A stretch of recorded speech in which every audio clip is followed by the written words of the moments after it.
Le 26 mars, le Parlement européen adoptait une résolution exhortant ses membres à reconnaître et sanctionner les discriminations envers les afro-descendants. Le racisme progresse en France comme dopé par son impunité. Madame Sibeth Ndiaye est entrée au gouvernement sous une avalanche de propos racistes et la solidarité gouvernementale s'est fait attendre, comme jadis pour Christiane Taubira. Les députés Laetitia Avia et François Mbaye ont reçu des menaces de mort écrites. Pire, il a été reproché au collègue Hervé Berville d'avoir, je cite, échappé aux machettes du Rwanda et à Jean-Luc Ratenon d'appartenir à une sous-race. Si nous, parlementaires, subissons cela, imaginez les humiliations que vivent au quotidien nos frères et sœurs dans l'accès à l'éducation, aux soins, au logement et même au simple taxi.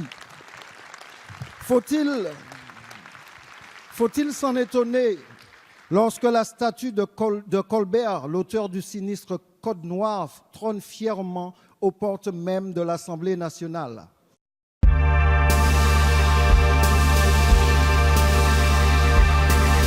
Comment se taire quand aujourd'hui sur le littoral martiniquais, l'ONF tolère l'implantation de nouvelles villas luxueuses et détruit les constructions anciennes de ceux qui ne peuvent montrer patte blanche?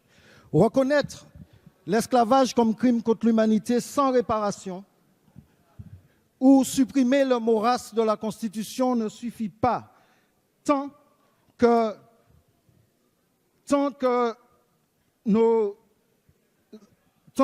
des actes seront perpétrés à l'encontre des Noirs et ne seront pas répertoriés en tant que tels, nous demeurons dans le noir. C'est pourquoi nous vous proposons concrètement, à l'instar des pôles antidiscrimination qui existent déjà au sein du parquet, la création d'une brigade contre le racisme et l'antisémitisme, démontrant ainsi votre volonté de doter la France d'une politique efficace dans la lutte contre ce fléau. Sibeth signifie en diola qui a gagné de nombreux combats. Mon cher Monsieur collègue, le Premier il faut ministre, conclure. Quoi comptez-vous mettre en place pour gagner ce combat contre le racisme? Merci. La parole est à Madame Marlène Schiappa. En France, tous les citoyens sont égaux devant la loi, théoriquement, et pourtant de trop nombreuses personnes sont encore discriminées et ne peuvent accéder aux droits communs, qu'il s'agisse de choses qui peuvent paraître anecdotiques dans la vie quotidienne, comme choisir sa place dans un restaurant ou dans un bar, ou de choses plus graves, comme l'accès à des services publics.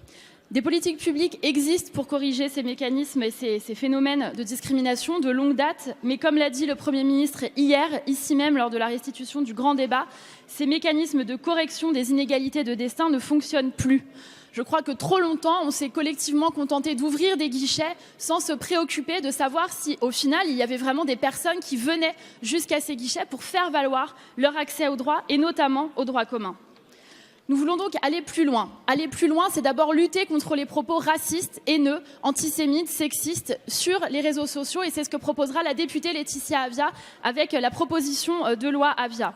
Aller plus loin, c'est financer 900 projets via la délégation interministérielle de lutte contre le racisme, l'antisémitisme et l'homophobie avec un engagement de 1,4 million d'euros.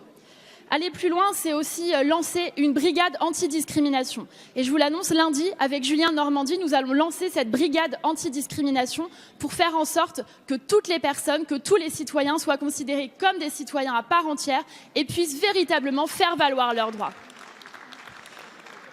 Je voudrais rappeler que c'est une politique qui est profondément interministérielle parce qu'il faut, dans ce cas-là, traiter de la question des Outre-mer et c'est ce que fait la ministre Annick Girardin. Il faut porter une attention particulière aux personnes handicapées, c'est ce que mène Sophie Cluzel. Il faut travailler sur les plus jeunes d'entre nous qui n'ont pas toujours connaissance de leurs droits, c'est ce que mène comme travail Gabriel Attal. Je m'adresse à l'ensemble de la représentation nationale, si ça ne vous dérange pas, monsieur le député. Pour conclure, je voudrais dire que je suis fière, comme l'ensemble du gouvernement, d'appartenir à un gouvernement qui a comme porte-parole Madame Ndiaye en raison de ses compétences. Je vous remercie. Merci, Madame la Ministre.